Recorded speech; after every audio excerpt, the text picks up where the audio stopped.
하나님 아버지 감사합니다.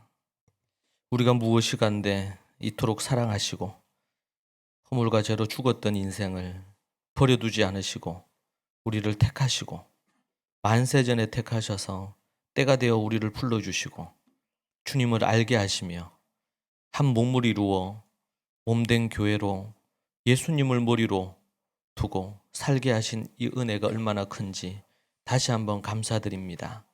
주님 앞에 믿음의 귀한 간증한 이들의 간증이 저들의 평생에 변치 않는 믿음이요 또 하나님 앞에 약속이 되기를 소망합니다. 주께서 도와주셔서 날마다 더 영적으로 성장하고 강하여져서 정말 하나님 앞에 스데반처럼 빌립처럼 또 사도들처럼 쓰임받는 주의 남녀종들이 될 수 있도록 인도하여 주옵소서. 아버지 하나님, 오늘도 우리가 주의 말씀을 대합니다. 또 주님 앞에 예배합니다. 주님께서 기뻐하시는 예배로 올려드리기를 원하고 우리의 이 예배뿐 아니라 우리의 삶에서 살아가는 모든 예배도 주님 받아 주옵소서. 이 시간 주의 말씀을 대할 때에 우리 대구의 용인의 모든 믿음의 식구들에게 하나님의 큰 은혜를 부어주시고 주님 주장하옵소서.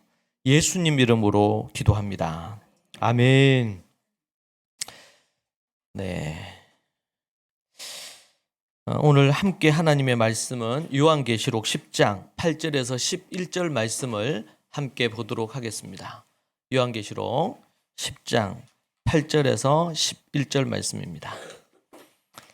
우리 함께 한 목소리로 이 말씀 같이 읽도록 그렇게 하겠습니다. 같이 합독해서 천천히 말씀을 보도록 하죠. 하늘에서 나서 내게 들리던 음성이 또 내게 말하여 이르되 네가 가서 바다와 땅을 밟고 서 있는 천사의 손에 펴놓인 두루마리를 가지라 하기로 내가 천사에게 나아가 작은 두루마리를 달라 한즉 천사가 이르되 갖다 먹어버리라. 내 배에는 쓰나 내 입에는 꿀같이 달리라 하거늘 내가 천사의 손에서 작은 두루마리를 갖다 먹어버리니 내 입에는 꿀같이 다나 먹은 후에 내 배에서는 쓰게 되더라. 그가 내게 말하기를 네가 많은 백성과 나라와 방언과 임금에게 다시 예언하여야 하리라 하더라. 아멘. 옆에 분들하고 인사 나누실까요? 오늘도 주의 은혜 가득하기를 원합니다. 축복해 주십시오. 우리 God bless you 축복해 주시고 네.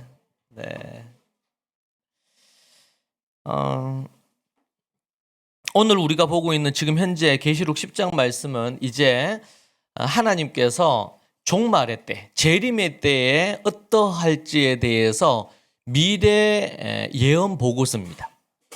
세상에서는 우리 1999년이 지나고 2000년이 될 때에 세상에서는 미래학자들이 아니면 미래를 예측하는 소위 말하는 예언자 같은 사람들이 이제 몇 년도에 종말이 올 거다. 어느 때가 되면 어떻게 될 거다. 이런 여러 가지 부분을 예측했고 또 2000년이 지나고 나면 2001년, 2년 이렇게 지나면서 어떻게 21세기는 어떤 사건들이 일어날지에 대해서 얘기를 했습니다. 저도 거기에 그들이 뭐라고 얘기하나 봤고 지금 이제 20년 정도가 지나고 있잖아요. 보니까 어떤 경우에 맞춘 부분도 있고 또 그렇지 못하고 틀린 부분도 없지 않아 많이 있는 것 같아요. 자, 그런데 요한계시록은 우리에게 6장부터 19장까지가 미래의 보고서입니다. 앞으로 어떻게 되어질지. 그러니까 우리가 지금 보고 있는 이 요한계시록은 지금으로부터 2000년 전에 기록됐잖아요. 그러니까 그때로부터 시작해서 미래가 어떻게 될지를 얘기해 준 책이에요. 그리고 우리가 2000년이 지났지만 여전히 이 책이 예수님이 재림하실 때까지, 재림하고 나서 이제 천국이 이루어지는 얘기도 좀 나오지만 재림하시기 전까지 어떤 일이 일어날지에 대한 얘기를 우리에게 하나님께서 계시로 이 요한에게 보여주신 거예요. 요한에게.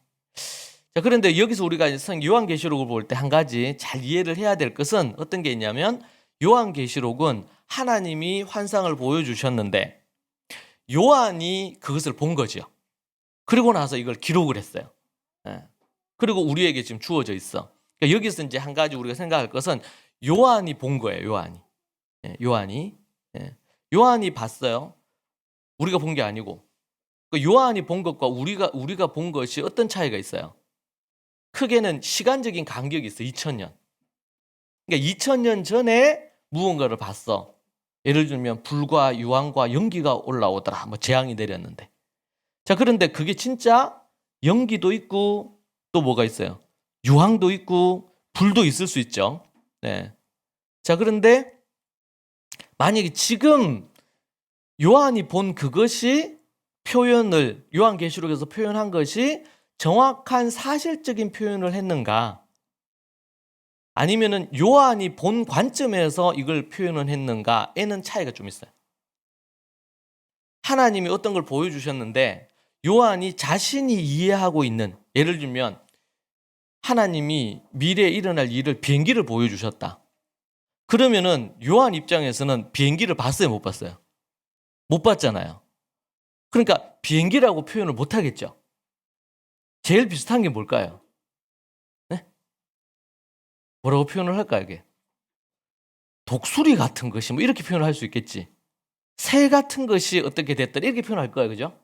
그러니까 우리가 성경을 이해하고 연구할 때 이제 다른 본문은 좀 다른데 이제 요한계시록은 상징적인 의미도 있고 또 하나님이 계시로 미래를 보여주셨어.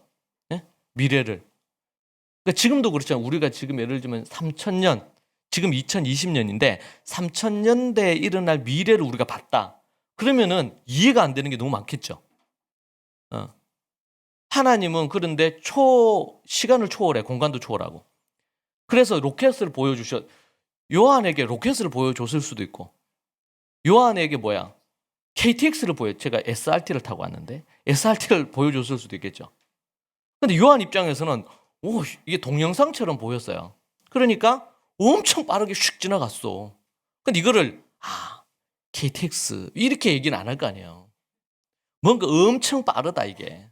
뭐 예를 들면 뭐라 그럴까, 이게. 표범처럼 빠르다 하든지, 뭐 아니면 뭐 이렇게 표현을 하겠지. 아니면 덩치가 엄청 큰데 뭐 했다 이러면 코끼리처럼 본인이 경험한 것 안에서만 표현할 수밖에 없어요. 자, 그래서 이제 만약에 이제 유황이나 불이다 뭐 이렇게 할 때 이 땅에 역사 속에 이런 것이 나타날 건데 많은 학자들이, 성경 연구하는 학자들이 이게 원자폭탄이나 아니면 핵폭탄과 같은 종말의 때에는 이런 부분으로 어떤 전쟁이 일어날 수도 있다 예측을 한단 말이에요. 근데 예측을 하는데 그럴 가능성이 높죠. 현대로 와서 만약에. 근데 우리가 앞으로 어떻게 될지 몰라. 또 500년, 1000년 이렇게 지나고 하나님께서 그 사이에 예수님이 오실 수도 있겠지만 그 이후에 오실 수도 있잖아요. 자, 그런 부분에서 우리가 요한계시록을 볼 때에 요한이 그런 것처럼 보인다는 거예요. 그러면 이제 요한의 눈으로 그 본문을 이해하려고 노력을 해야 돼. 그리고 그것을 갖고 현대에는 과연 그것이 아직까지 예수님 재림 전에 우리가 있기 때문에 우리도 그렇게 예측을 해볼 수 있겠죠. 그런 부분을 우리가 볼 수가 있습니다. 자, 오늘 말씀의 제목이 말씀을 먹으라예요. 말씀을 먹으라. 오늘 말씀 보니까 지금 요한계시록에 이제 6장부터 해서 지금 우리가 10장까지 왔어요. 그러면서 뭐 어떤 일이 있냐면 첫 번째 일곱인 뗐고 두 번째 나팔 재앙이 임하고 있어요. 이제 나팔 재앙이 임했어. 그리고 마지막 재앙이 이제 대접 심판이에요. 세 가지 재앙이 이루어지고 마지막에 하나님이 소위 말해서 백보자 심판이 이루어져요. 첫 번째 일곱 나팔, 일곱 대접이 있어. 근데 지금 우리가 일곱 나팔의 후반부로 가고 있어요, 지금. 네. 그런 부분. 그런데 일곱 뗀다. 이건 너무 짧게 얘기해요. 첫 번째 인 떼고 두 번째 뗄 때 뭐 어떻다 이렇게 간단하게 나와. 그리고 나서 뭐가 나와요? 중간에 삽입이 나오죠. 삽입. 7장 뭐 이렇게 삽입 나오고. 그리고 또 일곱 나팔 얘기하고 나서 삽입이 나와요. 삽입 부분이. 그리고 일곱 또 대접 나오고 나서 또 뭐가 나올까요? 또 삽입 또 나오겠죠. 자, 이 삽입은 다 어떤 의미라 그랬어요? 하나님이 이 땅을 말씀으로 이 땅을 죄로 말며 심판하시지만 하나님의 백성들, 하나님의 자녀들, 믿음을 갖고 있던 사람들은 먼저 하나님 앞에 구원을 받고 또 하나님을 믿고 있는데 재앙 가운데 있었으면 이 사람들이 회개하고 돌이키면 또 구원을 받는다. 하나님이 너희들을 지켜주겠다. 이런 부분에 대한, 그래서 요한계시록은 어떻게 보면 심판과 재앙의 책인 것 같지만 한쪽으로 보면 믿는 자들에게는 천국으로 이끌어 주시는 구원의 이야기고, 또 다른 면으로 믿지 않는 자들에게는 하나님의 심판의 부분들이 나오는 겁니다. 이것은 어디하고 똑같아요. 지금 노아 홍수 심판 때 하나님을 믿고 방주로 나아온 자들,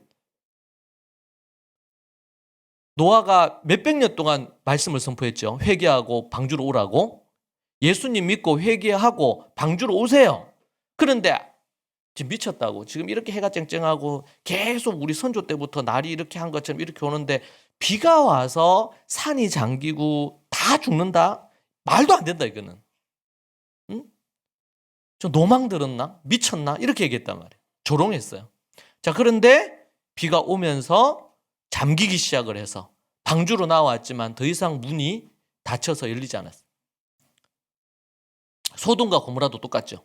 하나님의 때가 되어서 그렇게 했는데 거기서 소돔과 고모라에서 구출받은 사람은 나오다가 이 롯의 아내는 어떻게 됐어요? 소금 기둥이 되고 롯과 두 딸만이 구출받았죠. 어렵게 구출을 받았어요. 그렇죠? 그런데 그 외에는 다 어떻게 됐습니까? 불과 유황이 내리면서 완전히 불바다가 돼서 다 타버렸어요. 소돔과 고모라가. 여러분, 이것은 옛날 이야기가 아니에요. 여러분, 성경을요, 아이들 보는 책이라고 해서 뭐 성경 동화, 이건 아주 잘못된 표현이에요. 여러분, 동화는 만들어낸, 지어낸 거짓이에요. 그죠? 꾸며낸 이야기, 상상으로 만든 거예요. 소설도 그렇지만 대부분이. 뭐 사실에 좀 근거한다 하더라도 그 작가의 상상력이 엄청 동원된 거예요. 성경은 상상이 아니에요. 이것은 현재 일어났던 사건이거나 아니면 미래에 일어날 사건에 대한 하나님의 계시의 말씀이란 말이에요. 이것을 그런 형태로 옛날 이야기처럼 보면 안 된다. 그러면 신앙이 잘못된 길로 갈 수밖에 없습니다. 자, 그런 재앙이 있는 가운데서 뭐라 그랬어요? 말씀을 어떻게 하라고? 먹어버리라 그랬어요. 말씀을 먹어버리라. 여러분, 이것은 에스겔서와 예레미야에서 똑같은 말씀이 나왔던 부분이에요. 예레미야 15장, 에스겔 2장에 나왔던 말씀을 그대로 어떻게 해요? 지금 요한이 천사를 통해 듣는 말씀이에요. 그러니까 우리는 성경에서 어떤 똑같은 표현이 나타났다. 그러면은 이거 분명히 연관성이 있다. 그래서 우리가 그걸 뭐라고 해요? 관주라 그래요. 관주. 그래서 성경에 보면 어떤 성경 구절이 있는데 거기에 갈로해서 뭐 어떤 걸 적어놨어. 이게 뭐예요? 이것과 연관된 말씀. 아니면 대조되는 말씀. 그 지금 요한계시록은 우리가 계속 보고 있지만 요한계시록은 새롭게 하나님이 요한에게 주신 계시가 아니고 이미 구약으로부터 계시되어졌던 많은 것들이 이제는 실현된다는 얘기예요. 그러니까 다니엘서, 에스겔서, 예레미야서, 또 이사야서, 창세기, 요엘서 이런 말씀들이 집약적으로 담겨있는 책이 요한계시록이에요. 요한계시록을 이해하려면 신구약 다른 성경에 대한 이해가 같이 돼야 된다. 그렇게 볼 수 있습니다. 여기 보니까 천사가 요한에게 먹어보리라 그래서 8절 볼까요? 하늘에서 나서 내게 들리던 음성이 또 내게 말하 이르되 네가 가서 바다와 땅을 밟고 서 있는 천사의 손에 펴놓인 두루마리를 가지라. 그렇게 얘기를 했어요. 그러니까 내가 천사에게 나가서 작은 두루마리를 달라 이렇게 얘기했어요. 두루마리. 지금은 우리가 이제 책이지, 책, 성경책. 주로 책으로 다 엮였어요. 인쇄술이 발달하고 이런 제조하는 부분들이 발달을 해서 아주 가볍게 책을 만들어요. 그러나 예전에는 그런 게 없다 보니까 어떻게 해요? 이거는 뭐 짐승의 가죽을 해가지고 이 두루마리로 만들었어요. 그것을 갖고 어떻게 거기에다가 글을 써서 이것을 책으로, 우리 지금으로 얘기한다면 책으로 만든 거예요. 그러니까 이게 두루마리겠어요. 근데 그 두루마리가 작은 두루마리였어요. 그래서 요한이 달라고 했어. 그러니까 천사가 뭐라 그랬어요? 책을 달라. 작은 책, 그 달라. 이렇게 얘기를 하니까 천사가 뭐라 그래요? 구절을 보니까 갖다 먹어버리라 그랬죠. 여러분, 누가 책을 주는데 책을 주면서 책을 먹어버리라. 이게 좀 이해가 됩니까? 이 상식적이지 않죠? 어? 자, 그런데 갖다 먹어버리라고 천사가 얘기하는 거예요. 자, 그렇게 해서 먹으면 내 배에는 쓰나 내 입에는 꿀같이 달 것이다. 그렇게 9절에서 얘기를 합니다. 그러니까 10절에 내가 천사의 손에서 작은 두루마리를 갖다 먹어버리니 정말 내 입에는 꿀같이 단데 먹은 후에는 배에서 쓰게 되었다. 자, 그래서 여기서 뭐야? 먹어버리라. 먹으라는 거예요. 먹어라. 어? 여러분, 작은 두루마리, 이 작은 두루마리는 뭘까요? 여러 가지 이 설이 있는데 하나는 이 부분은 이후에 나타나는 부분에 대한 요한계시록의 뒷부분에 대한 이야기의 책일 거다라는 것 하나. 예, 이 요한계시록의 관점에서 보면. 또 하나는 우리가 일반적으로 아는 것처럼 하나님의 성경 말씀. 네, 성경 말씀. 이때까지만 해도 아직 신약이 정경으로 확정이 안 됐을 때예요. 그러니까 모세오경을 중심으로 한 말라기까지의 구약 성경을 얘기하겠죠. 이 성경을 어떻게 해요? 먹어버리라는 거예요. 먹어버리라. 또 그것을 천사에서 받아가지고 작은 두루마리를 먹어버렸대. 신기한 이야기죠. 먹어버렸어요. 두루마리를 받았는데 작은 두루마리는 뭐 이렇게 작을 수도 있고 원래 두루마리는 이거죠. 이렇게. 이걸 안을 보면 이 두루마리 있어요. 두루마리. 예, 커요. 자, 그런데 작은 두루마리라 그랬으니까 요것의 작은 사이즈겠죠. 작은 사이즈. 제가 이스라엘에 가니까 저게 한 3분의 1 정도 되는 그런 모형으로 된 두루마리. 안에 글은 작게 해가지고 똑같이 있어요. 요즘은 이제 인쇄술이 발달을 해서 이거는 직접 적은 거예요. 랍비들이 해가지고 모세 오경입니다. 다 적은 거예요. 손으로. 주로 1년 걸려요. 1년. 이걸 다 쓰는 데만. 그렇게 이제 하는데 요즘 인쇄술이 발달해서 또 장신구처럼 들고 다니는. 제가 이스라엘에서 사왔어요. 손바닥만 해. 작아. 예. 그리고 더 작은 것도 있어요. 더 작은 거. 열쇠고리처럼. 그 차에도 걸어놓고 뭐 자기 가방에도 걸어놓고 또 이거야. 또 품고 다녀. 예? 품고 다녀. 근데 어떤 사이즈인지 성경에는 안 나와 있어. 작다고만 얘기했지 이게 어느 정도 사이즈가 되는지는 모르겠어요. 근데 그것을 어떻게 했어요? 먹어버렸어요. 먹으라는 거예요.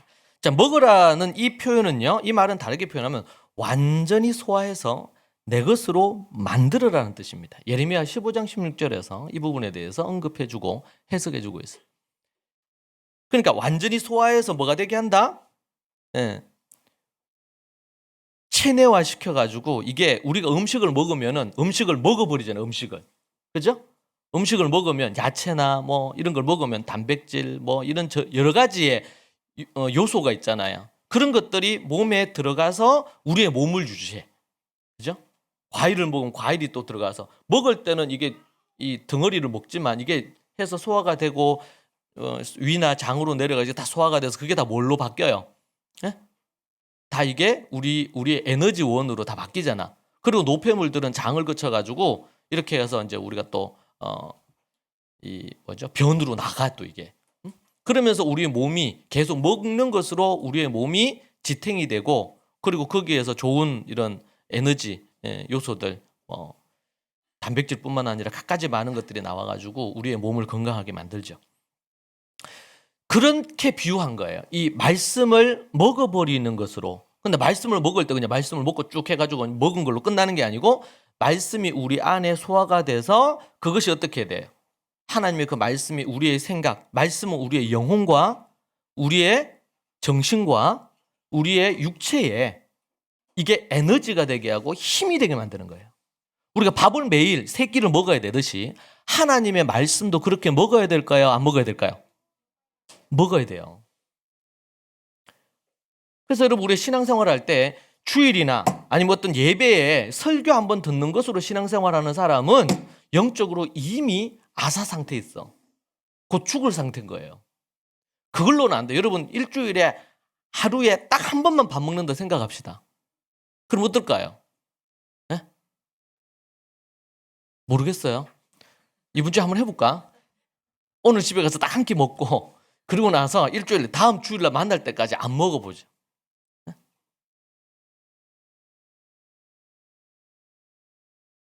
우리는 매일 음식을 먹듯이 그래서 이제 제가 금요일도 설교했는데 다니엘이 하루에 몇 번 기도해요? 하루 3번 기도하는 거예요. 하나님은 3을 참 좋아하셔. 삼위일체 하나님이시고 또 3번, 다니엘이 3번 기도하셨어요. 기도를 하루에 3번. 하루에 3번 기도하는 것으로 1시간 40분 정도. 하루 중에. 그렇게 해서 기도하는 시간. 그리고 예수님도 제자들에게 마지막 골고다 가시기 전에, 붙잡히시기 전에 제자들에게 뭐라 그랬어요? 너희가 얼마 동안 기도할 수 없더냐? 1시간, 1hour예요. 그게 1시도 기도하지 못하겠더냐? 이렇게 했는데 그거는 원래 원어에는 1시간이 1시간. 1시간 기도하란 말이에요. 예수님은 더 오래 기도를 하셨어요. 지금 십자가 바로 앞에 두고. 근데 제자들에게 1시간을 기도하라. 이렇게. 근데 제자들이 1시간을 기도를 못하고 이제 졸죠.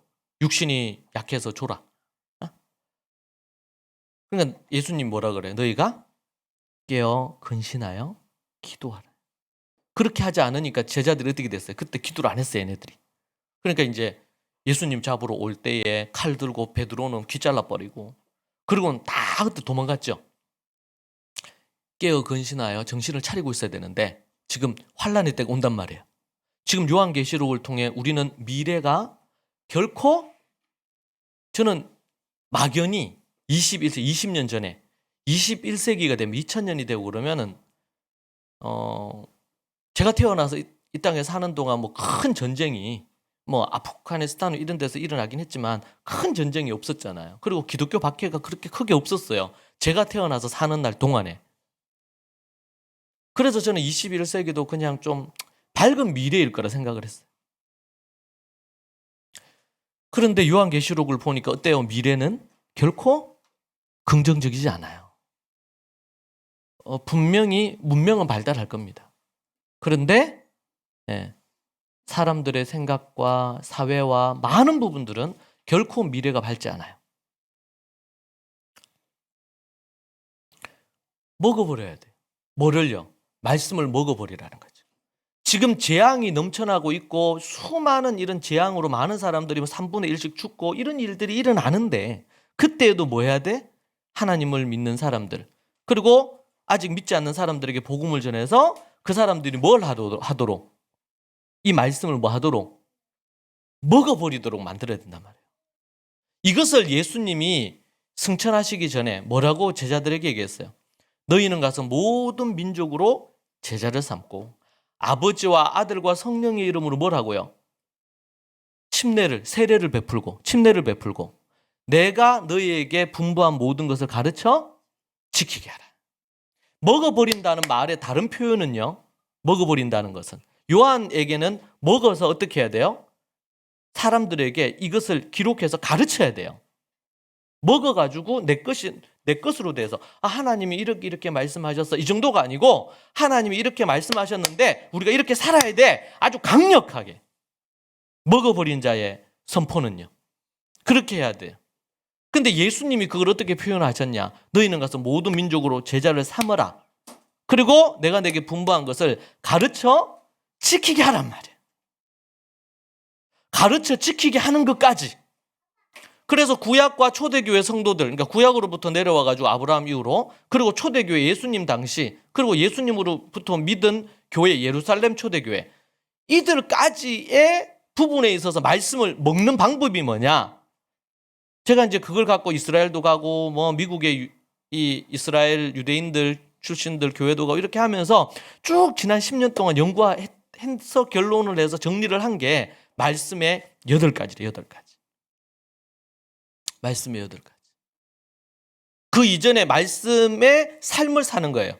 뱃속에 있을 때부터 태교로 하나님 말씀 들려주고 읽어주고 그리고 하야해주고, 뱃속에 있을 때 말씀을 3번 듣고 태어나. 뱃속에 있을 때. 왜요? 말씀을 뭐 하는 거예요 지금? 먹이는 거예요. 먹이. 그 존재 가득 말씀이 흘러넘치도록 만들도록. 이것이 하야지요. 우리는 성경의 말씀을 좀 믿음 있고 열심히 있는 사람들은 설교 듣고 그리고 1년에 뭐 한 1독 해보자, 이 정도 한단 말이에요. 이 정도. 근데 성경은 우리에게 뭘 하라 그래요? 먹어버리라는 거야. 먹어버리는 거. 어떻게 먹어버려요? 말씀의 일생을 보면 이스라엘에서는 아브라함 이후로 첫 번째 뱃속에 태중에 있을 때 뭐 한다? 말씀을 3번 들려주고 말씀을 하야해 준다. 이 애가 뱃속에 있으니까 얘가 어떻게 할 수는 없겠지. 그런데 어머니가 아버지가 그 일을 해주고요. 그리고 애가 태어나면은 그때로부터 해가지고 아이에게 하야도 해주지만 말씀을 읽어주고 카라 하면서 그 아이에게 뭐예요?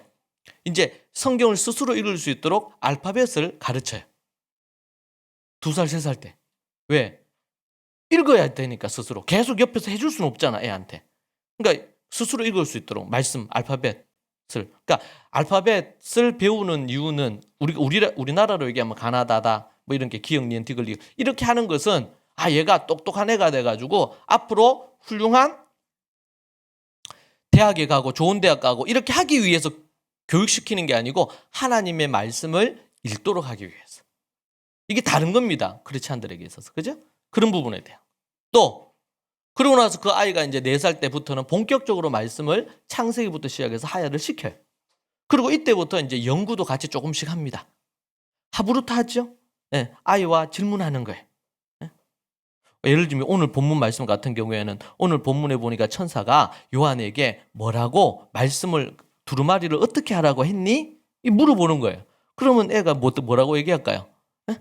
이 보면서 먹어버리라고 했어요. 이런 식으로 해서 초기 하부루타를 하는 거죠. 간단한 하부루타를. 이 두루마리는 또 뭘까? 그러면 애가 뭐 이런저런 얘기할 수 있겠죠. 크게는 2가지인데 하나는 요한계시록인 것 같고 또 하나는 성경 전체를 얘기하는 거다. 그런 식으로 얘기하는 거죠.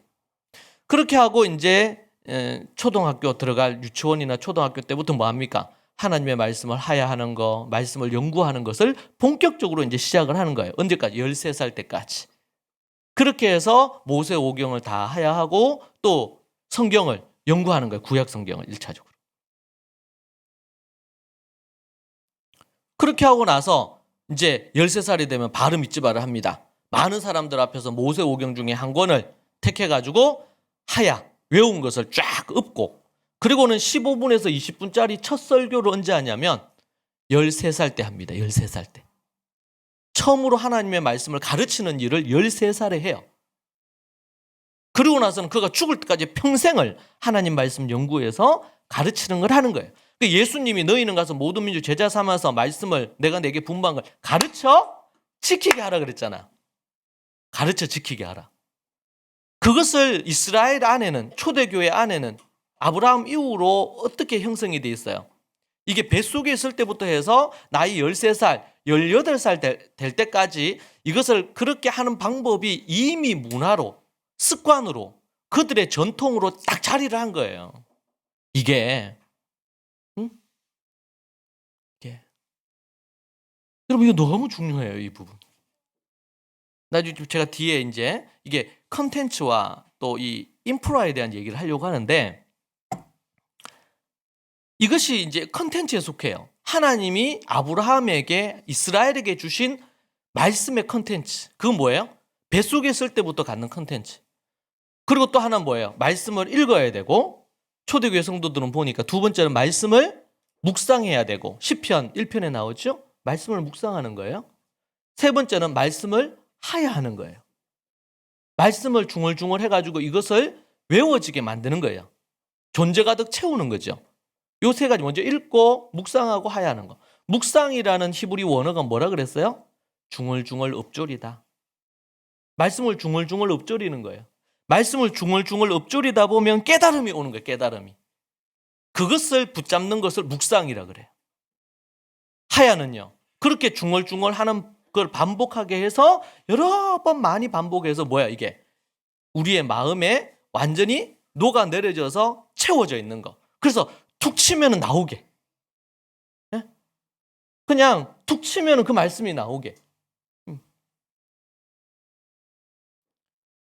이게 하야예요. 하야. 말씀 하야하는 거. 그리고 그 다음 뭡니까? 4번째는 말씀을 연구하는 거예요. 연구하는 거. 공부하는 거지. 공부해서 그것을 갖고 토론하는 거예요. 토론한 걸 갖고 뭐야? 글을 써. 글을 써. 여러분 기록의 소산이에요. 성경은. 그죠? 모세에게 기록하라 그랬어. 이게 내가 내게 분부한 거 다 기록해. 내가 너에게 얘기한 거. 기록 안 했으면 우리가 없어요, 성경이. 사도들이 기록 안 했으면 사복음서도 없죠. 바울이 기록 안 했으면 없죠, 다. 기록하는 거예요. 몇 번째까지 했어, 우리?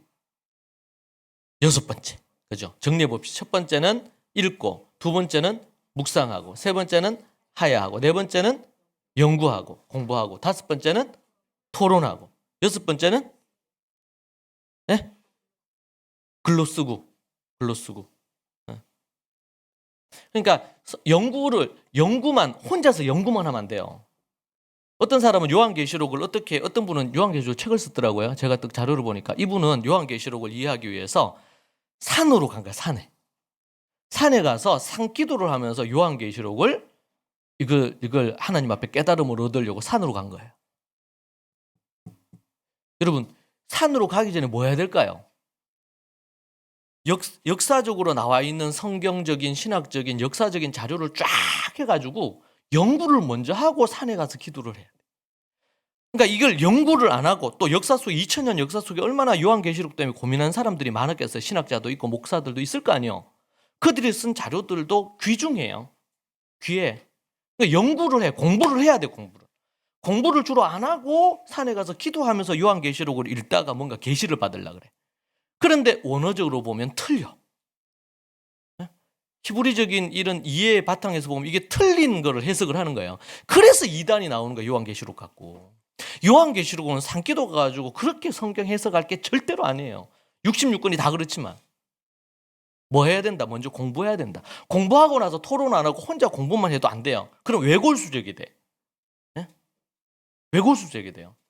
여러분, 최근에 제가 그런 교회들을 간간히 봐요. 네? 폐쇄적이면서 왜골수적이라. 매우 위험합니다, 이거는.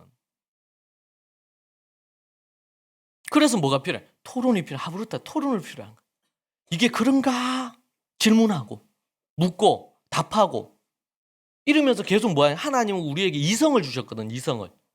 우리 인본주의적으로 우리의 생각으로 성경을 해석하고 이렇게 믿으면 안 되지. 그런데 성경 말씀을 갖고 뭐 해야 돼요? 하나님이 주신 이성으로 그런가 하여 살피라 그랬잖아. 바울이 데살로니가 성도들에게 얘기했거든요. 살피라고요. 근데 많은 부분 기독교랑 아니면 이 개신교 이전에도 그리스도교가 뭘 했냐면 사제들이나 목사들이 얘기하니까 그냥 믿으라는 거예요. 질문 달지 말고 믿으라는 거예요. 그러니까 의도적으로 예수님 당시에도 예수님이 어떤 가르침을 했을 때 예수님을 시험해가지고 감옥 가두어서 죽이려고 했던 바리새인들과 서기관들 있죠. 이런 사람들이 어떻게 했어요? 질문을 하는데 꼬아가지고 질문하잖아. 그리고 예수님을 공경에 빠뜨리기 위해서 질문해요. 그죠? 처음에는 번지리하게 예수님 인정하는 당신은 정말 위대한 스승인 것 같아요. 이러면서 얘기하면서 질문 어떻게 하냐면 예수님을 공경에 빠뜨려가지고 예수님을 그렇게 하려고. 그런데 어떤 사람들은 소수의 사람들은 어떻게 했어요? 정말 궁금해서 정말 하나님의 뜻이 뭔지를 알고 싶어가지고 우물가 여인도 묻죠. 어디서 예배하는 게 맞아요? 왜냐하면 그 당시에 지금으로 얘기하면 신학자들은 많은 목사들이 뭐라 그랬냐면 예루살렘에서 해야 된다. 아니면 또 어떤 사람은요. 아니다. 예루살렘이 중요한 게 아니다. 뭐 북쪽 이스라엘에서는 또 어디서 해도 된다. 막 이러면서 논란이 많아. 그러니까 소위 말해서 평신도지. 그냥 사람들이 하나님을 믿는 사람들이 헷갈리는 거예요. 왜? 너무 설이 많어, 설이. 어느 게 맞나? 헷갈리는 거예요. 그러니까 예수님께 궁금한 거 물은 거예요. 이분이 참 용한 것 같아. 그래가지고 예수님한테 어디서 예배를 해야 됩니까? 이렇게 얘기하니까 예수님이 얘기하죠. 신령과 진정으로 예배하는 자. 얘기하면서 전혀 다른 신학자들이 얘기한 거하고 달라, 예수님. 그래서 그 얘기를 듣는데 맞구나. 원칙적으로 따지면 예루살렘이 맞지만 중요한 것은 예루살렘이냐 아니면 뭐 부엘세바냐 단이냐 어디냐 이게 중요한 게 아니고 참된 믿음으로 신령과 진정으로 진정성 있는 마음 참된 믿음으로 하나님이 살아계시다는 걸 알고 고백하면서 믿는 믿음 이 부분에 대한 얘기를 하는 거예요. 제사 얘기를 하면서. 질문해야 되죠, 질문. 네. 정말 공부를 잘하고 싶어 하는 사람들의 특징이 뭐냐면 질문하는 거예요, 질문. 질문해. 그래야지 객관화가 돼요. 질문을 해야 외골수적으로 엉뚱하게 안 가요. 이단들이 보면 그래요. 이단들이 정통 교단 안에서 함께 뭔가 논의하거나 이렇게 안 해. 독단적으로 해서 자기 교단 만들어 버려요. 외골수적으로 자꾸 가죠. 네. 위험해요, 그런 것들. 자, 토론하고 그러고 나서 글을 쓰고. 네. 글을 쓸 때 정리가 돼요. 글을 쓸 때 정리가 돼요. 공부하는 것 중에 매우 중요한 것은 노트하는 거잖아요. 그렇게 하고 나서 뭐 해야 되는지 그걸 갖고 가르치는 거예요. 가르치는. 너희는 가서 모든 민족으로 내가 네게 분반 가르쳐? 가르치라 그러지, 가르쳐. 여러분 이걸 사도들에게만 얘기했나요? 아니잖아요. 예수님 떠나시면서 500명 제자들에게 얘기한 거잖아요. 가르쳐. 가르쳐. 예수님 믿는 사람들은 모두 다 하나님의 말씀을 열심히 공부해서 다른 사람은 자기보다 어린 사람, 자기보다 자기의 자녀들 가르쳐 지키도록 만들어야 돼요. 가르쳐 지키게 하라고. 이렇게 얘기해요.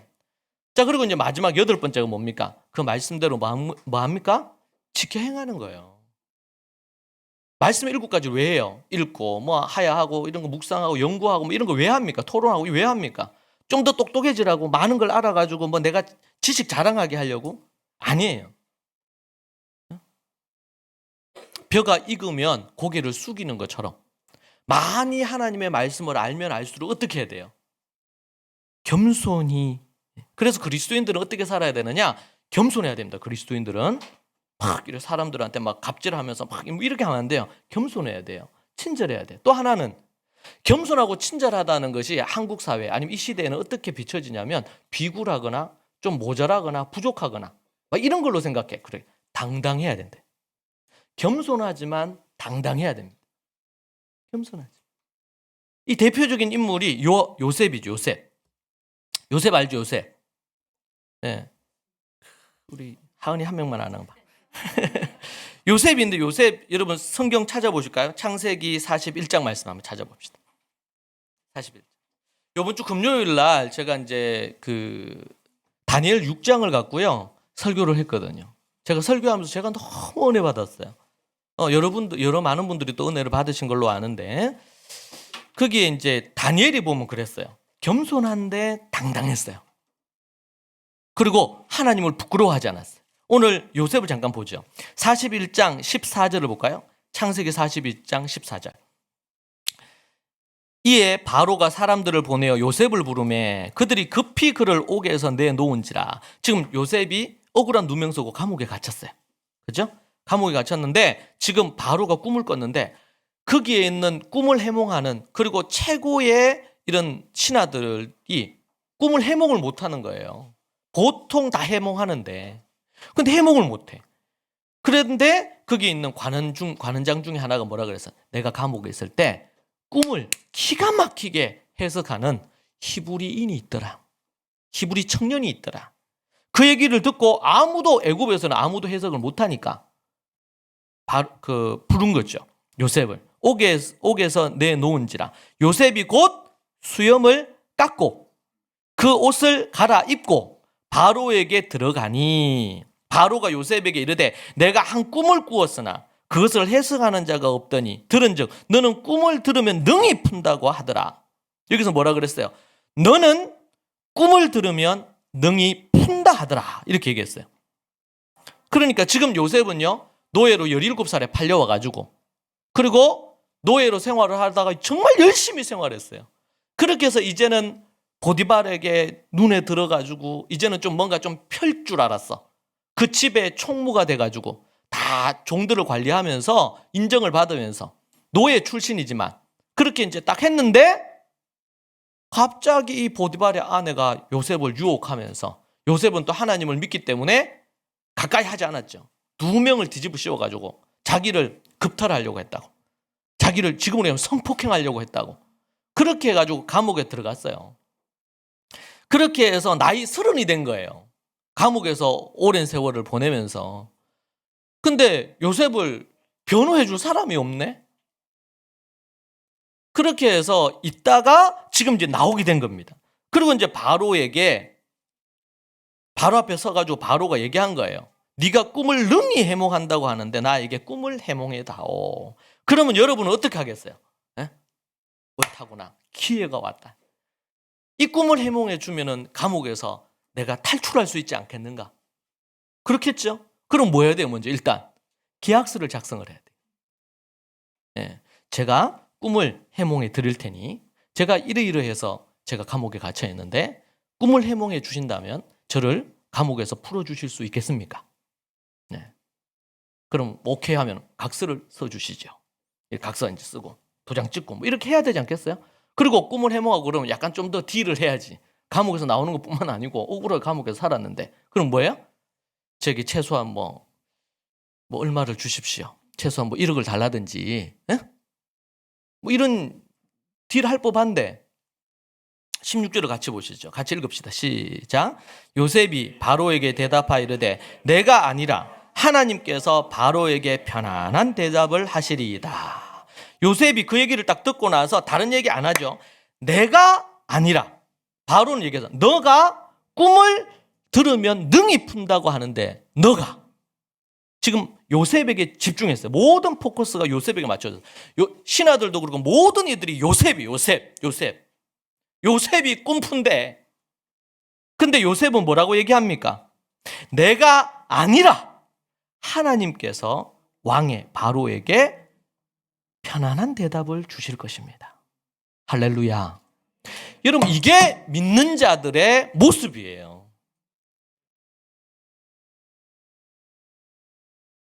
그 얘기하니까 바로가 어떻게 요셉에게 이르되 내가 꿈에 나일강에 서서 보니 살찌고 아름다운 7 암소부터 쭉 얘기가 24절까지 그 얘기합니다. 그래 뭐 우회됐든 간에 나는 꿈을 해몽해 주기만 하면 된다.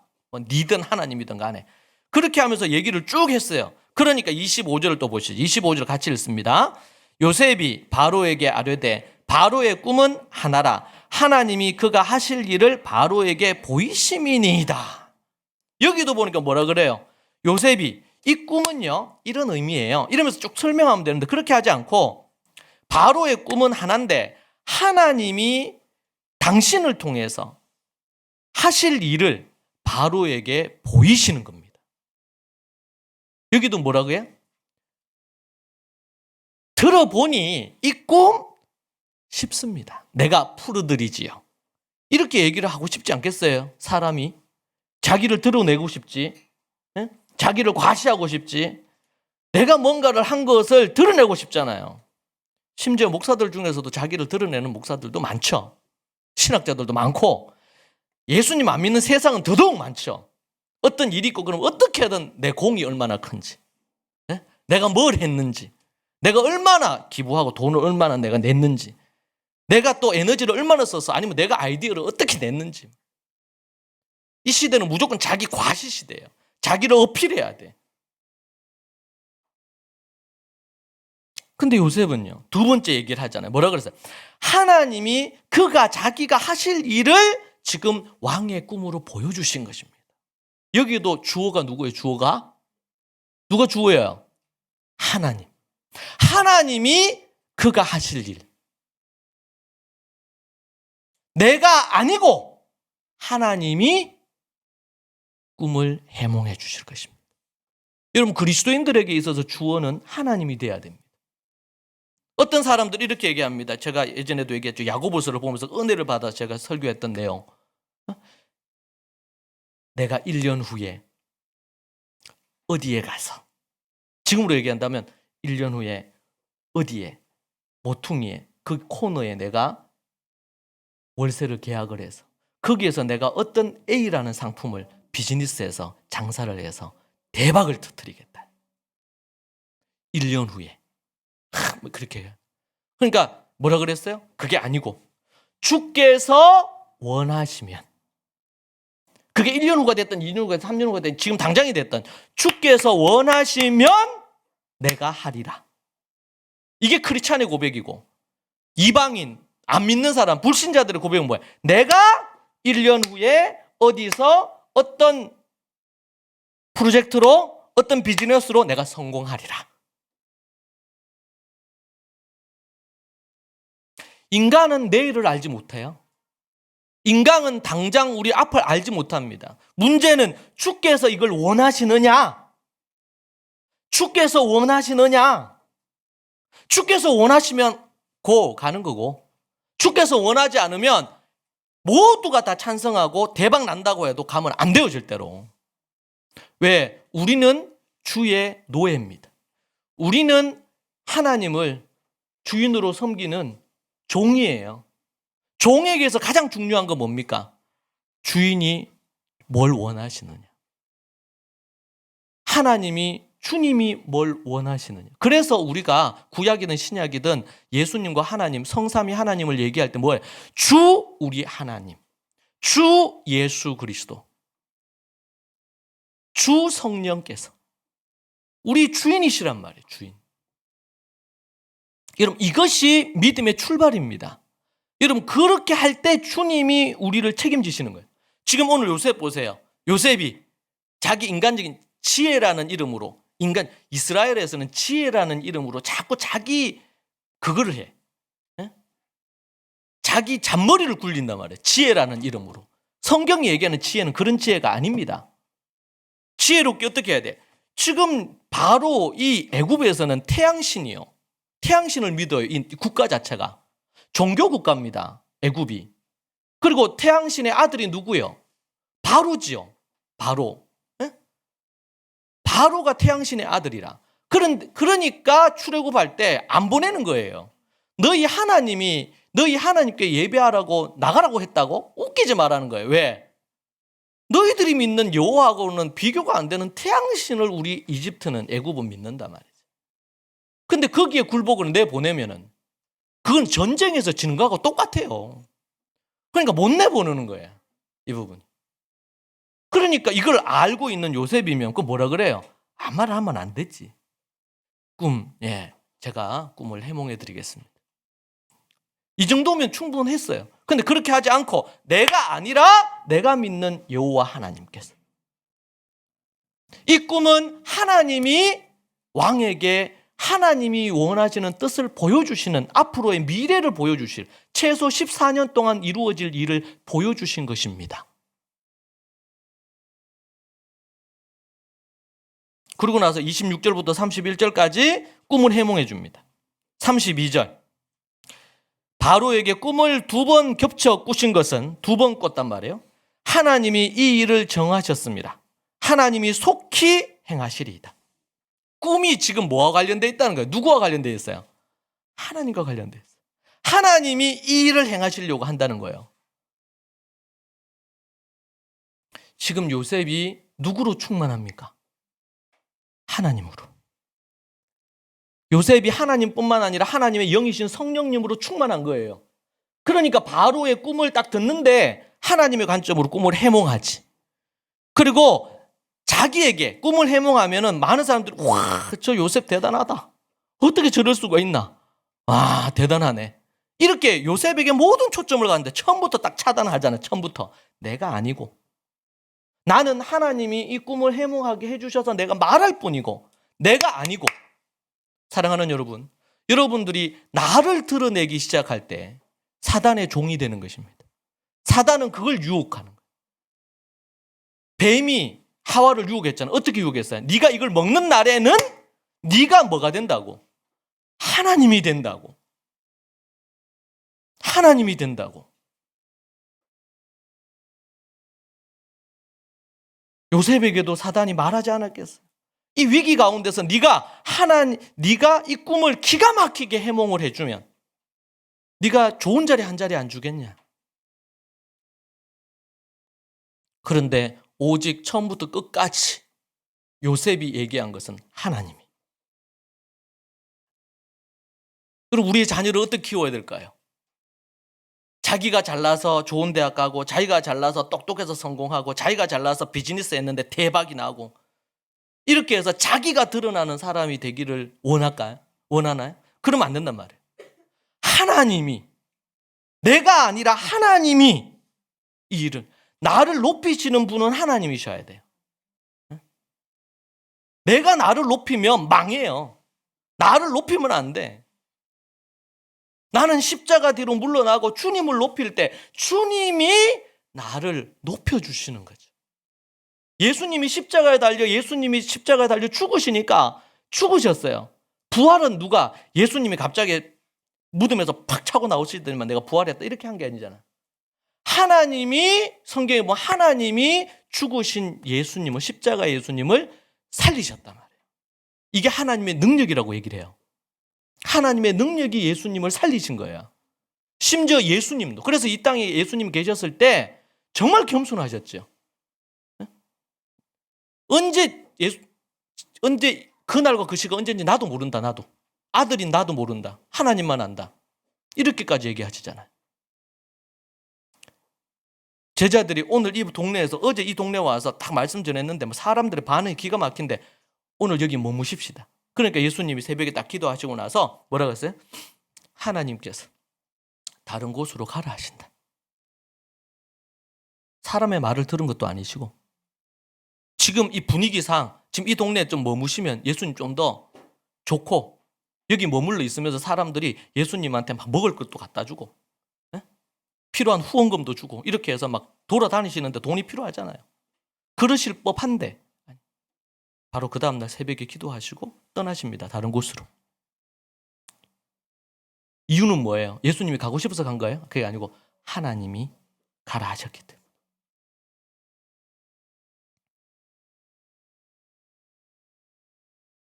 하나님이 속히 행하시리이다. 처음부터 끝까지 다 하나님. 요셉만 그렇습니까? 우리 금요일에 봤는데 다니엘도 그래요. 다니엘도.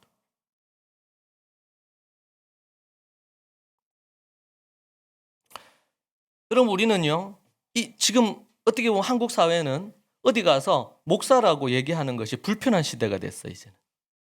내가 예수님을 믿고 교회를 다닌다는 것이 불편해. 이건 뭐 교회가 성도들이 잘못한 건 교회가 잘못한 것도 분명히 있을 거예요. 그러나 100%다 그런 것만은 아닐 겁니다. 이 사회 구조 자체가 갖가지의 많은 뭐 동성애나 뭐 낙태나 여러 부분들이 성경의 말씀과는 대치되는 것이 시대 정신입니다. 네. 그래서 이제 기독교 일부에서는 뭐라 그랬어요? 예수님이 굳이 아니어도 천국에 간다. 왜? 다른 종교 다 인정하자. 너무 편협되게 우리 기독교 편협되게 이렇게 반응하지 말자. 모든 종교에 구원이 있다고 하자. 이런 식으로 접근하는 이 개신교의 교파들도 있어요.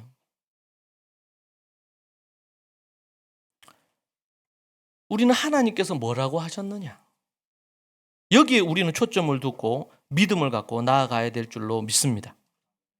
사랑하는 여러분, 정말 우리가 말씀을 먹어버리라 그랬는데 이 말씀을 먹어버린다는 게 도대체 뭡니까? 예수님을 믿고요.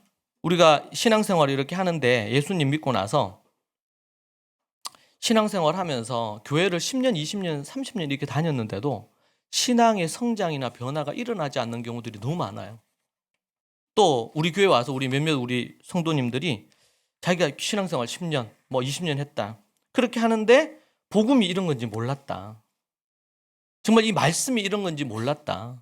이런 고백하시는 분들이 많습니다. 한쪽으로는 참 감사하면서도 한면으로는 참 너무 안타까운 거예요. 왜?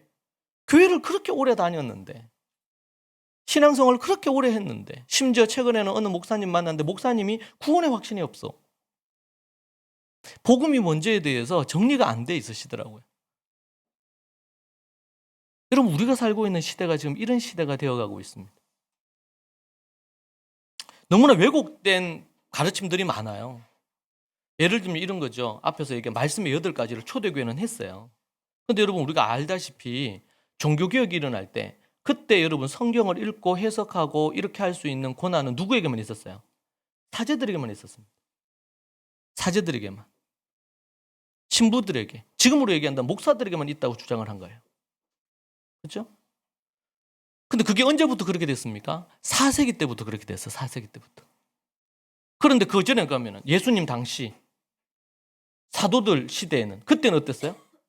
앞에서 얘기한 것처럼 뱃속에 있을 때부터 말씀을 듣고 어릴 때부터 알파벳을 가르쳐가지고 성경을 읽을 수 있도록 하고 13살이 되면 이제 하나님의 말씀을 가르칠 수 있도록 지금으로 얘기한다면 초등학교 6학년이잖아요. 초등학교 6학년 정도 되고 그러면 하나님의 말씀을 공개적으로 교회에서 돌아가면서 말씀을 전할 수 있도록 했단 말이에요. 그런데 4세기 이후로부터 시작해서 하나님의 말씀을 가르치는 것은 오직 사제들과 지금으로 얘기하는 목사들만 하는 권한으로 딱 제한을 시켰어요. 그리고는 성경을 못 보도록.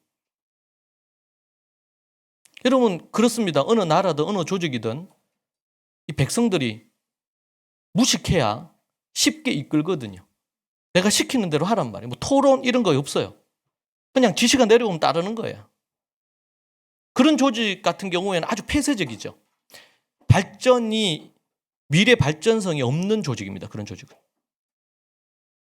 자유로운 토론과 때로는 논쟁과 이런 것들을 통해서 뭔가 더 발전해 가야 되는데 하나님의 말씀이냐 아니냐, 이 모세오경이 모세가 그걸 한 거냐 아니냐, 하나님의 말씀 이런 걸로 논쟁하면 안 돼요. 그러니까 예수님도 엉뚱한 소리 하고 그러면 거기에 대답을 안 했어요. 예수님을 공경에 빠뜨리려고 질문하면요, 예수님이요 대답을 안 해. 그럼 뭐예요? 도리어 질문해요. 네가 무슨 권위로 이 침례 베푸냐 이렇게 얘기하니까. 그러니까 예수님이 얘기하죠. 요한은 어떤 권위로 했냐 이렇게 딱 질문하잖아요. 질문에는 질문으로. 그러니까 이 사람들이 이제 머리를 굴리는 거예요. 이 요한이 하나님께로부터다. 그러면은 너희들이 왜 요한 죽였냐 이 얘기를 할 거고, 또 하나는요, 요한이 하나님께로부터 아니다 그러면 많은 사람들이 지금 요한을 존경하고 있는데, 그러니까 뭐라 그래요 얘네들이? 답을 잘 모르겠다 이렇게 얘기하니까 예수님도 나도 모르겠다. 이거 끝났어요 대화가. 안 좋은 목적을 갖고 의도적으로 그렇게 하는 인간들에게는 예수님이 도리어 질문하고, 근데 진심으로 어떻게 해야지 구원을 얻겠습니까? 정말 진심으로 얘기하는 자들에게는 예수님이 질문과 더불어 답을 해주셔요. 여러분 이런 부분에서 우리가 겸손해야 되지만 뭐 해야 돼? 크리스찬들이 당당해야 됩니다. 요셉이 보세요. 어떻게 해요? 겸손하지면 어떻게 해요? 당당하잖아요. 하나님이 이 꿈을 해몽하실 것입니다. 크리스찬들이 겸손하고 뭐 다른 사람을 섬긴다고 비굴하게 이걸 하나님이 원하시는 게 아니에요. 당당해. 그렇다고 세상에 당당한 사람들은 교만해요. 세상에 당당한 사람들은 어떤 사람이에요? 돈 많은 사람 당당하죠. 예? 뭐 성공한 사람들, 소위 말해 성공한 사람들 당당합니다. 연봉이 센 사람들 당당해요. 좋은 직장 다니고 이렇게 하면 당당합니다. 예수님 믿는 사람들은요, 돈이 많고 적든 연봉이 세든 안 세든 직업의 어떤 부분들이 뭐 그게 천한 거든 어떤 거든 상관없이 크리스찬들은 예수님 안에서 예수님으로 자기의 이 존재, 정체성을 갖기 때문에 당당한 거예요. 예. 내가 땀 흘려 수고하고 애를 쓰는데 우리 집에 돈이 없어. 예? 거지 나사로도 천국 갔잖아요. 꿀릴 게 하나도 없어요. 우리 크리스찬들에게는. 많이 가졌다고 부자라고 그러니까 겸손해야 되죠. 하나님이 물질에 많은 것들을 주셨을 때 그 물질로 하나님 앞에 달란트로 쓸 수 있으니까. 그런데 정말 우리 집안은 이 가난이 집안에서 계속 내려와. 그러면 안 돼요. 그것은 잘못된 거예요. 주님 때문에 가난한 건 괜찮아요. 목사나 선교사나 뭐 주님 때문에 가난할 수 있잖아요. 그것은 복이라. 가난이 복이라. 그런데 우리가 뭔가 이 집안에 계속 뭔가 가난이 있고 병마가 있고 막 이런 거는요, 기도해가지고 이거 뚫어야 돼. 이거를 뚫어야 돼. 지금 지난주에 대구 학교 같은 경우에, 대구 우리 유니스 같은 경우에 그 화장실에 변기가 아니고 그 바닥에 물레 거기가 막혔대. 그래가 어느 팀이 와가지고 그거 막 업체를 불렀는데 뚫었는데 못 뚫고 갔어요. 뚫다. 뭐가 어떻게 해서 그게 막혔는지 모르겠어. 그 물 내려가는 텐데. 근데 이제 기쁜 소식은 어젠가 뚫었다고 하더라고요. 여러분 우리가 혹시 어떤 것이 막힌 게 있습니까? 그게 병으로 막힐 수도 있고 돈으로 막힐 수 있고 아니면 사람들의 마음이나 정신적으로 어떤 게 막힐 수도 있고. 여러분 그건 뭐예요? 우리 주님 안에서 기도하는 것으로. 이 바울도 병이 있었잖아요. 고질적인 병이, 심각한 병이. 근데 그가 하나님 앞에 3번 간절히 기도했다 그래. 근데 하나님이 네 은혜가 네게 족하다 그랬어. 이번에 저도 이제 아파서 하나님 막 기도하는데 그냥 보통은 이렇게 하고 그러면 하나님 음성을 주셔요. 근데 막 빨리 확 낫게 해주고 이런 음성을 안 주셔. 왜냐면 요번에 제가 아프면서 아주 특별한 성령의 체험을 했어요. 병상 중에 수술 끝나고 나서. 나중에 또 그거 한번 간증할게요. 주님이 네 은혜가 네게 족하다 이런 음성 주시더라고. 그런데 하나님 앞에 먼저는 뭐 해야 돼요? 나음을 위해 기도해야 되지. 병든 자가 있으면 장로들을 불러서 기도하라. 믿음의 기도가 뭐 한다? 나음의 역사가 있느니라. 이게 야고보서의 말씀 아닙니까? 근데 하나님 마음이라. 그 사랑하는 바울에게는 안 낫게 해주셨어요. 도리어 네 은혜가 네게 족하다. 그거 가지고 있기 때문에 더 깨어있게, 자고치 않게 하시려고. 할렐루야. 네. 여러분, 그리스도 안에서 우리는 당당하고 그러면서 겸손해야 돼. 당당하게. 하나님을 믿는 믿음으로 우리가 뭐 해야 된다? 말씀을 먹어버려야 된다. 그러니까 초대교회에서는 누가 해요? 스데반이, 빌립이 뭐 합니까? 하나님 말씀을 탁 전하잖아요. 제가 종종 얘기하죠. 설교학에서 제가 배울 때 신대원에서 가장 탁월한 설교 누가 했느냐? 스데반에서 스데반. 스데반은 사도도 아니죠. 선지자도 아니에요. 그냥 집사님이에요. 집사님. 스데반 집사님, 빌립 집사님. 빌립 집사님은 하나님 복음 전파하면서 말씀 가르치면서 교회를 개척하는 일을 쫙 했고요. 선교 사명 감당하면서 교회를 개척했어요. 우리 믿음의 성도들 가운데 이 스데반, 이 빌립과 같은 이 집사님들이 많이 나오면 좋겠어요. 하나님의 말씀으로 충만해가 가는 곳마다 복음 전하고, 그리고 그 교회 세우는 거예요. 교회 세우고 뭐예요? 누구를 불렀어요? 베드로하고 요한 불렀잖아요. 그래서 가서 탁 기도하니까 성령이 임하고 역사가 일어났다. 또 스데반은요, 모든 이스라엘 사람들 앞에서 담대하게 하나님의 말씀을 가르쳤어요. 설교했어요. 그 얘기를 듣고 사람들이 돌을 들어가지고, 그 말에 어떤 이 항변을 할 수가 없는 거예요. 왜? 너무나 구약으로부터 신약으로 이르기까지 예수 그리스도를 꿰뚫어 가지고 복음을 딱 전하니까.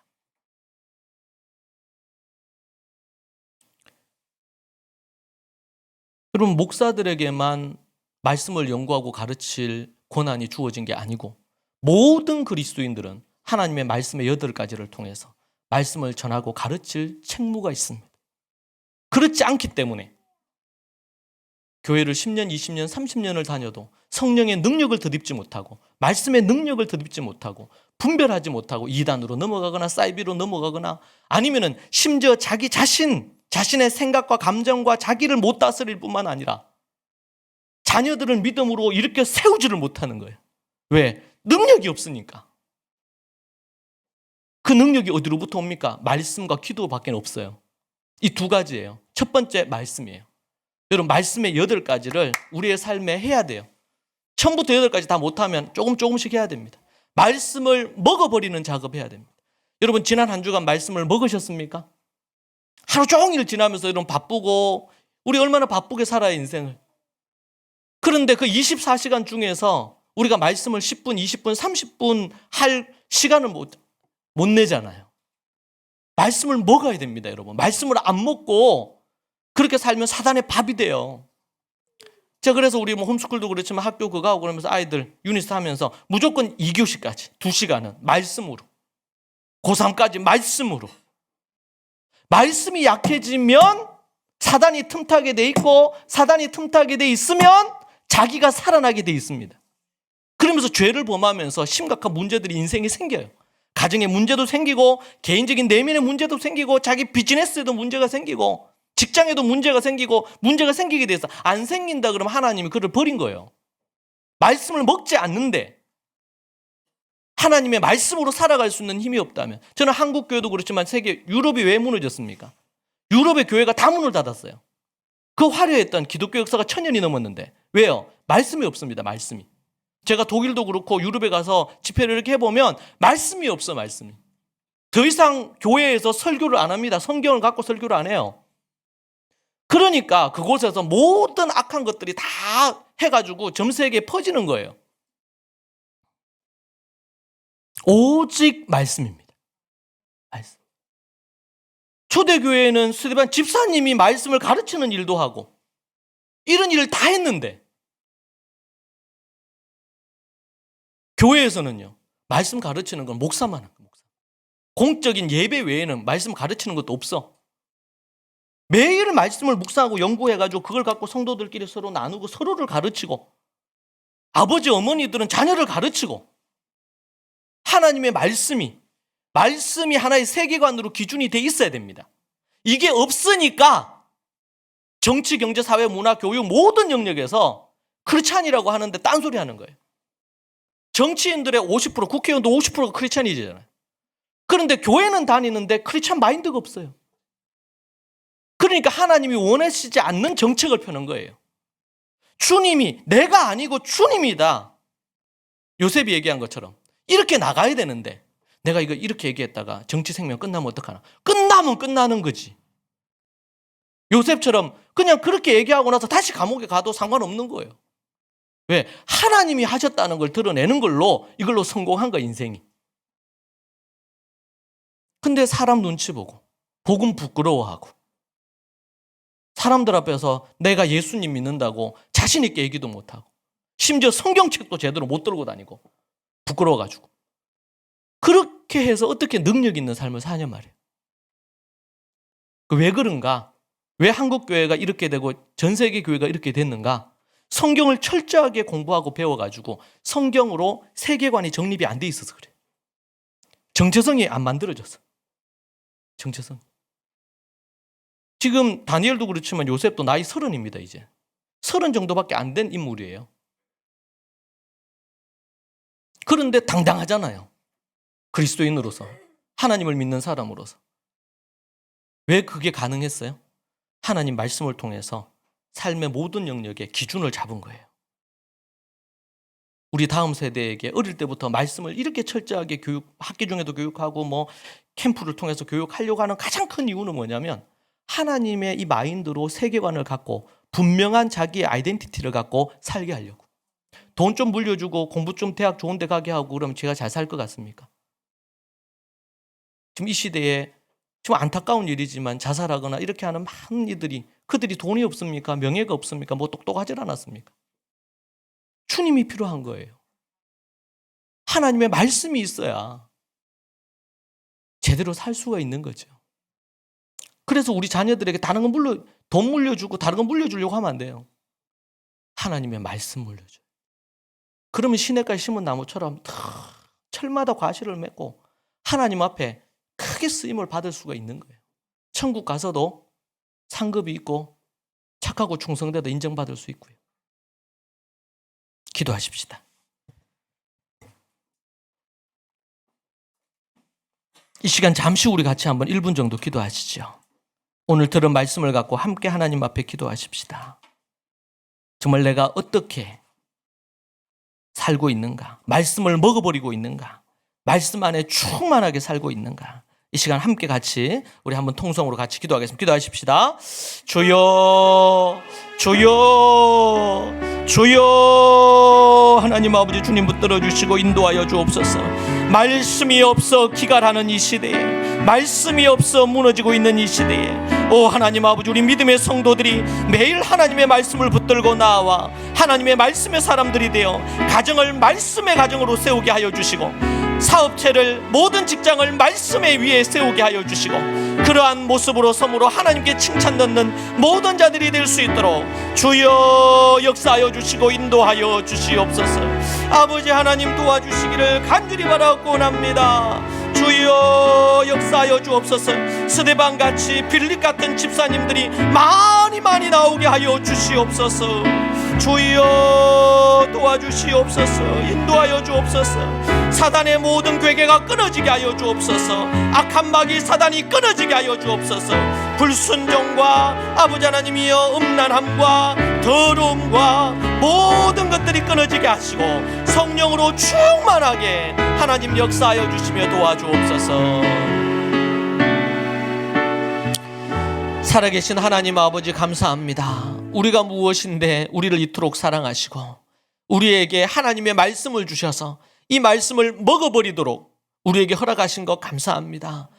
역사 속 수천 년 동안 이 말씀을 먹는 것이 무엇인지 모른 채 종교 생활처럼 교회만 왔다 갔다 하고 설교만 한 번씩 듣는 것으로 신앙 생활했던 그 부분들이 저를 포함해서 얼마나 많은지 모릅니다. 주님, 우리 교회 모든 식구들이 하나님의 말씀을 단계적으로 말씀을 먹어버리는 역사가 있게 하여 주옵소서. 이 말씀을 먹어버리니 그 말씀이 우리의 능력이 되고 내 속에 내가 아니라 그리스도가 역사하시는 놀라운 일들이 일어나게 하여 주옵소서. 그 말씀으로 인해서 직장과 사업체와 교회와 가정과 모든 영역에 놀라운 변화와 능력이 드러나기를 소망합니다. 아버지 하나님, 개개인들마다 그런 역사가 일어나게 하심을 감사합니다. 아버지 하나님, 하나님의 말씀으로 우리 믿음의 식구들뿐만 아니라 우리 사랑하는 자녀 세대들이 말씀으로 충만해지는 역사가 있게 하여 주시옵소서. 최소한 하루에 2시간 이상씩 하나님의 말씀을 묵상하고 연구하고 또 하야하고 이렇게 하여서 하나님의 말씀의 자녀들이 되게 하여 주옵소서.